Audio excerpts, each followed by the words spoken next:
Olá, boa tarde. A gente começa falando da crise na segurança pública do Estado e dos ataques criminosos que completam uma semana amanhã. O Rio Grande do Norte recebe a visita do ministro da Justiça, Flávio Dino, que anunciou novas medidas para combater a onda de violência.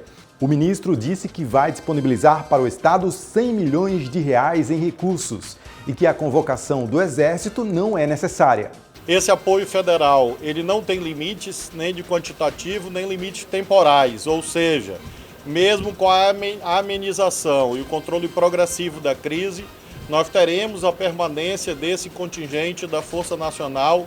O Rio Grande do Norte já conta com um reforço de cerca de 1.000 policiais e mais de 130 pessoas com envolvimento nos ataques já foram presas. Polícia Civil prende homem envolvido na morte do policial penal Carlos Eduardo Nazário, ocorrida na última sexta-feira. Nesta segunda-feira, o número de linhas de ônibus e de transportes foi ampliada, mas ainda não voltou para a normalidade. Já os trens urbanos seguem sem circular em Natal e a Prefeitura da capital avalia se retoma o atendimento nas unidades básicas.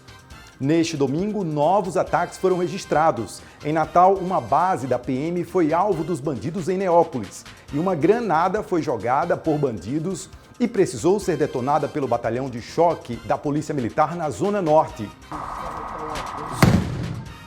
Na Câmara, hoje teve reunião das comissões em defesa da pessoa com deficiência e a Comissão de Justiça. Vamos fazer um grande mutirão, já fizemos hoje e segunda-feira também vamos continuar para que nós venhamos a zerar de vez a pauta. O Câmara Repórter, primeira edição desta segunda, 20 de março, está no ar.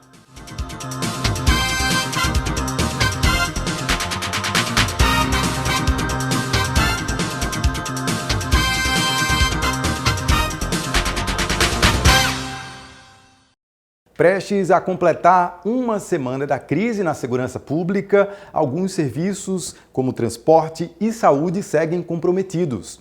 Nessa segunda, muitos passageiros tiveram dificuldade para pegar ônibus. Natal segue com uma frota emergencial.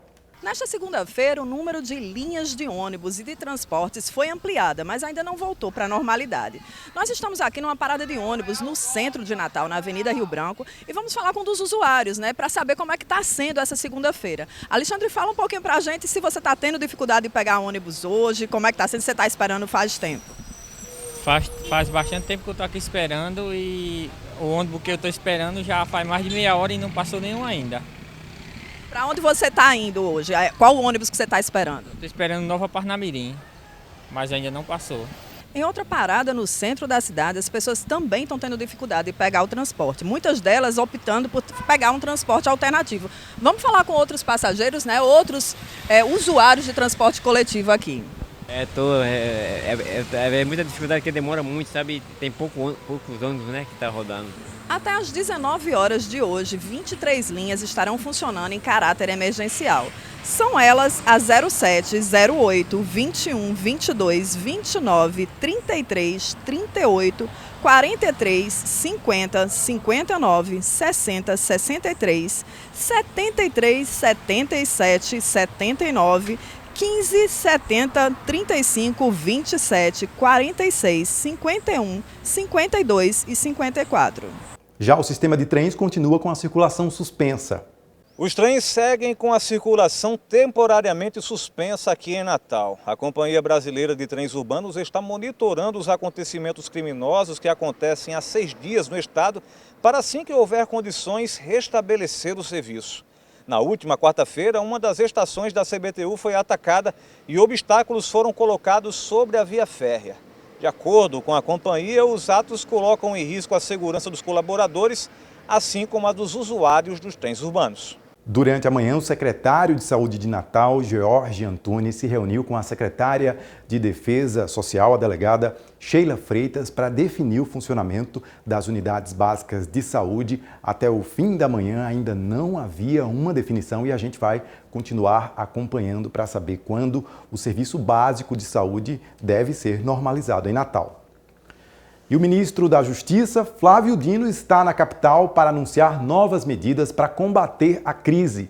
O governo federal vai liberar 100 milhões de reais para o Rio Grande do Norte. Enquanto isso, os ataques continuam no estado. No 7º dia de crise, novos ataques foram registrados em Natal. Uma uma base da Polícia Militar foi atacada no bairro de Neópolis. Na zona norte da capital, uma granada foi jogada em uma distribuidora de bebidas e não explodiu. O esquadrão antibombas do Batalhão de Choque foi chamado e detonou o explosivo.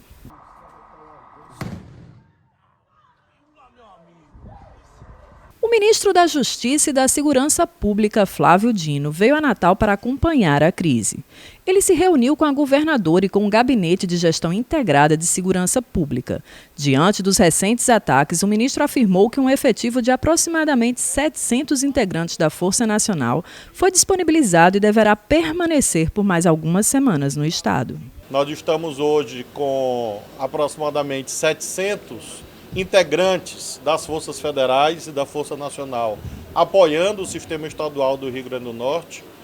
Nós acreditamos que temos uma situação progressivamente sob controle do sistema de segurança estadual. Esse apoio federal, ele não tem limites nem de quantitativo, nem limites temporais, ou seja, mesmo com a amenização e o controle progressivo da crise, nós teremos a permanência desse contingente da Força Nacional por algumas semanas, enquanto a senhora governadora achar necessário. E nós temos a possibilidade, se houver necessidade objetiva, de ampliar, inclusive, esse efetivo hoje disponibilizado ao Rio Grande do Norte. Flávio Dino comunicou ainda que serão liberados recursos federais de forma imediata para ampliação de equipamentos e infraestrutura destinados à segurança no estado. O anúncio que eu vim fazer à senhora governadora e todas as autoridades estaduais é de que nesse ano, por intermédio da Secretaria Nacional de Segurança Pública, aqui o secretário Tadeu, e por intermédio da Secretaria Nacional de Política Penal, da Senapem, nós vamos investir 100 milhões de reais no Rio Grande do Norte. Esse recurso será repassado ao Rio Grande do Norte para áreas que foram definidas nesse diálogo com o governo estadual. Destaco, menciono, a título exemplificativo, que nós estamos assumindo o custo de 3 obras muito importantes para o estado, notadamente o ITEP, que é na área de polícia científica, o Regimento de Cavalaria da Polícia Militar e o Complexo da Polícia Civil. Falando em resultados efetivos, o ministro destacou a redução gradual do número de ataques, que foram 105 na primeira terça-feira e passaram a 107 no último domingo. A governadora Fátima Bezerra também fez uma declaração sobre a destinação dos 100 milhões de reais em recursos federais. Para que a gente possa fortalecer as ações de segurança pública, tanto no âmbito, por exemplo, da reestruturação e expansão do sistema prisional, com abertura de novas vagas, construção de novas unidades, num processo exatamente de reforma, mas bem como também com aquisição de equipamentos, como também o fortalecimento das medidas de ressocialização. Ao mesmo tempo também, recursos aqui destinados para fortalecer as ações de segurança no âmbito da Polícia Militar, da Polícia Civil, do ITEP e de bombeiros, com aquisição também de equipamentos como viaturas, como armamentos. Fátima Bezerra reforçou a importância da ação integrada com o governo federal e com os municípios do estado. A Força de Segurança Nacional ficará aqui no Rio Grande do Norte o tempo que for preciso, o tempo exatamente que for necessário, para que a gente possa, o mais breve, trazer a paz, a normalidade, a vida do povo do Rio Grande do Norte. Vamos então ver um panorama aí desses ataques ao longo dessa semana de crise no Rio Grande do Norte. Segundo a Secretaria de Segurança do Estado, na terça-feira da semana passada foram 105 ataques. Na quarta, 68. Na quinta, 57 ataques foram registrados no Rio Grande do Norte. Na sexta-feira, 29. Sábado, 18. E no domingo, de ontem para hoje, 7 ataques, somando então um total de 284 ataques até agora. Ao longo da semana, o governo registra então uma diminuição de 93% ao longo desses dias. a gente tem também um balanço das ações da Polícia Militar, também divulgado pela Secretaria de Segurança do Estado. Veja aí na tela, até agora 137 suspeitos foram presos, sendo 6 adolescentes apreendidos, 38 armas de fogo foram apreendidas, 5 simulacros, 106 artefatos explosivos, 28 galões de combustíveis foram apreendidos e 14 motos também foram apreendidas. E entre essas prisões, hoje pela manhã, a Polícia Civil prendeu um homem suspeito da participação da morte de um policial penal. Segundo a Polícia Civil, o homem preso pelo envolvimento na morte do policial penal Carlos Eduardo Nazário tem 30 anos e é membro da facção apontada como responsável pelos ataques criminosos registrados aqui no estado desde 14 de março. A prisão aconteceu no bairro Barreiros, em São Gonçalo do Amarante. No momento da prisão, os policiais da DHPP também apreenderam uma arma, pistola, munições, luvas e uma balança de precisão. Na última sexta-feira, Carlos Eduardo estava de folga e foi baleado por criminosos em um comércio do bairro Jardim Lola. Ele chegou a ser socorrido, mas não resistiu aos ferimentos. A Polícia Civil segue investigando o caso. A seguir, a gente fala do trabalho legislativo. Hoje teve reunião das comissões em defesa da pessoa com deficiência e mobilidade reduzida e também da Comissão de Justiça.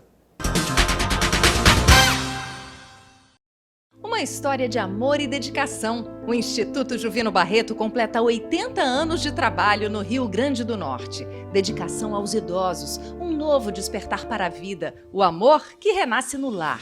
O Juvino Barreto celebra as 8 décadas ao seu lado. Precisamos da sua ajuda para continuarmos a escrever essa história de amor e dedicação. Colabore com o Instituto Juvino Barreto. A continuidade dessa história depende de você. Esse ano eu vou fazer bonito, vou sair no bloquinho da limpeza, a cidade vai contar comigo, vou brincar sem deixar sujeira. Se liga, se liga, se liga. Joga o lixo no lixo, manhã, a latinha dá pra reciclar, bote o lixo pra fora no dia, que a coleta vem apanhar. Cuide da praia, meu rei, seu lixo tem que recolher, que é pra não dar rato e barata, e pra não sujar pra você. Cidade limpa, cidade melhor, Prefeitura do Natal. De volta com o seu Câmara Repórter Primeira Edição, e hoje teve reunião das comissões aqui na casa. 2 comissões foram realizadas, uma delas foi a de defesa das pessoas com deficiência e mobilidade reduzida. A reunião começou com um debate sobre os desafios das mulheres com deficiência. A Comissão em Defesa das Pessoas com Deficiência e Mobilidade Reduzida foi dividida em 2 momentos. Em alusão ao dia 8 de março, os parlamentares iniciaram a reunião discutindo os problemas enfrentados pelas mulheres com deficiência. De acordo com as denúncias do Disque 100, recebidas pelo Centro de Referência em Direitos Humanos da UFRN, 40% dos casos enviados envolvem pessoas com deficiência, em grande parte mulheres. As mulheres com deficiência, elas são as maiores vítimas justamente por elas terem esse duplo demarcador, né, que a gente chama. Então, elas tanto são vítimas do capacitismo como do machismo, e isso agrava as condições de violência dessas mulheres. Né? Para combater a violência contra as mulheres com deficiência, a UFRN propõe a criação de um Comitê Estadual Intersetorial de Prevenção e Enfrentamento à Violência contra essa parcela da população. O governo do estado, infelizmente, ainda não deu nenhum retorno. A criação do comitê ficou embargada na assistência jurídica da Secretaria de Direitos Humanos. Então, a gente também estende essa proposta ao município, porque o que importa mesmo é a criação de algum órgão de participação social para combater essa violência. A vereadora Júlia Arruda ressaltou as dificuldades vivenciadas pelas mulheres com deficiência para ter acesso ao serviço público de saúde. Desde uma simples consulta, muitas vezes não tem os equipamentos adequados e profissionais habilitados e qualificados para tratar com as diversas deficiências das mulheres, né? Esbarra até na questão do acesso, do ir e vir, muitas vezes que é negado, falta de acessibilidade, a mulher para ingressar no mercado de trabalho. Então, são várias situações que merecem ter o devido destaque. Os parlamentares criticaram o sorteio de vagas para a ocupação das creches do município de Natal. Essa é mais uma barreira para as mulheres que desejam trabalhar e ter os filhos na escola. É inadmissível o município de Natal ainda recorrer para a modalidade de sorteio e agora com resultado após o sorteio 1.700 crianças fora da sala de aula, né? Então o ano letivo começa amanhã, dia 21, e certamente muitas mães vão continuar nas suas casas sem poder sair para trabalhar porque tem sequer um local para deixar seu filho de uma forma digna através de unidade de educação. Então, de fato, a gente precisa colocar esse assunto em pauta. Já fizemos até a convocação, a iniciativa para convocar a secretária para saber como é que foi o desfecho dessa matrícula, né? E com recorte para as pessoas com deficiência. A falta de profissionais da educação adequados para acompanhar os alunos deficientes também foi visto como um grande problema do município. Aqui na Comissão de Pessoas com Deficiência a gente faz ainda mais um apelo, principalmente no mês da mulher, a gente vê mães sofrendo com essa falta de vagas. E no lado da pessoa com deficiência é mais difícil ainda, porque muitas das vezes não tem com quem deixar seus filhos, querem fazer as terapias, querem fazer o acompanhamento pedagógico e não tem no nosso município. E das muitas vezes, quando tem essas vagas, falta o profissional. No segundo momento da comissão, os parlamentares deram prosseguimento à apreciação das matérias da casa, designando 3 projetos de lei para a relatoria. Os parlamentares retornaram à Comissão de Justiça um projeto que tratava de vagas de estacionamento para pessoas com doenças crônicas. Foi um projeto de lei de uma vereadora da casa, colocando as pessoas que têm problemas renais e que era para vagas especiais, as vagas das pessoas com deficiência. Só que, infelizmente, as pessoas que têm problemas renais, elas não se enquadram na pessoa com deficiência. E a vaga de estacionamento da pessoa com deficiência, nem todas as pessoas com deficiência elas também se enquadram. E as vagas especiais, elas são destinadas às pessoas que têm dificuldade de locomoção. E aí, infelizmente, retiramos de pauta esse projeto de lei, enviamos novamente para a Comissão de Justiça e a Comissão de Justiça vai analisar como é que vai ter o mérito ou, se não, vai arquivar o projeto de lei. Logo em seguida, teve reunião da Comissão de Constituição e Justiça. Veja os destaques. Entre os projetos aprovados na Comissão de Justiça, uma matéria determinando que os estabelecimentos de educação infantil e fundamental do município justifiquem por escrito o motivo pela impossibilidade de efetivar a matrícula de alunos. A matéria é do vereador Kleber Fernandes. Há um déficit educacional na nossa cidade, em muitos bairros da cidade do Natal, que inclusive ganharam agora com a infraestrutura de drenagem, de pavimentação, consequentemente aumenta o número de moradias naquela região e, obviamente, a necessidade e a demanda da matrícula de crianças nos CMEIs e nas escolas municipais. Diante disso, é importante que nós tenhamos um diagnóstico desse déficit educacional e a negativa que vem sendo dada, muitas vezes, na sua grande maioria das vezes, pela falta de vagas nas escolas e nos CMEIs, que ela seja feita de forma escrita, de forma formal. E isso vai ajudar, inclusive, aos conselhos tutelares que atuam também garantindo os direitos básicos das crianças e dos adolescentes, qual seja um deles a educação, de pleitear junto ao Poder Judiciário e junto a outras esferas de poder a efetiva matrícula dessas crianças e a inserção delas na sala de aula. Outro projeto aprovado na comissão dispõe sobre a identificação de crianças e adolescentes em ambiente de hotelaria e hospitalidade. A matéria também pertence ao vereador Kleber Fernandes. À medida que os hotéis, as pousadas, os motéis, estabelecimentos de hospedagem, de hotelaria, identificam a chegada de pessoas acompanhadas de crianças, que seja feito todo esse cadastro, pedido a identidade, pedido certidão de nascimento, ou seja, que seja feito um levantamento para identificar se de fato aquela criança está acompanhada dos pais ou dos responsáveis, a fim de coibir, como eu disse, práticas de abuso sexual contra crianças, de sequestros e dentre outros crimes que podem ser evitados com esse simples cadastro. Na reunião, os parlamentares iniciaram a votação sobre os projetos autorizativos encaminhados ao Executivo Municipal. Os vereadores Preto Aquino e Ranieri Barbosa foram contrários a este tipo de matéria. Regimentalmente, o artigo 64 já determina que projetos que não sejam obrigatórios sejam de forma indicativa, porque ele tem que ter uma resposta do Executivo. O autorizativo você não pode trazer nenhuma sanção, nenhuma obrigatoriedade, nenhuma resposta para o mesmo, porque já muitas vezes ele é autorizativo porque fica na ressalva do Poder Executivo executá-lo ou não, ou muitas vezes ele já o executa e você só está dando uma autorização que a lei não vai determinar que ele seja realizado. Então, diante disso, temos que ter uma consistência com o ordenamento jurídico para que as leis elas tenham funcionalidade e operacionalidade. E o autorizativo ele não tem nenhuma razão de buscar um resultado para que o Executivo exerça o cumprimento da lei. A presidente da comissão, vereadora Nina Souza, disse que o colegiado realizará um mutirão para colocar todos os projetos em dia. De fato, existem alguns relatórios que não são trazidos, já vista vários elementos, em carta de emendas, matérias em procuradoria. Nós resolvemos sanar isso, de modo que vamos fazer um grande mutirão, já fizemos hoje, e segunda-feira também vamos continuar para que nós venhamos a zerar de vez a pauta. A gente há de convir que cada vereador da Comissão de Justiça, ao longo do ano, ele no mínimo relata 150 projetos, é uma quantidade muito grande, não é? E tem matérias mais complexas que precisam, claro, do aporte da Procuradoria, que tem uma quantidade exacerbada também de elementos.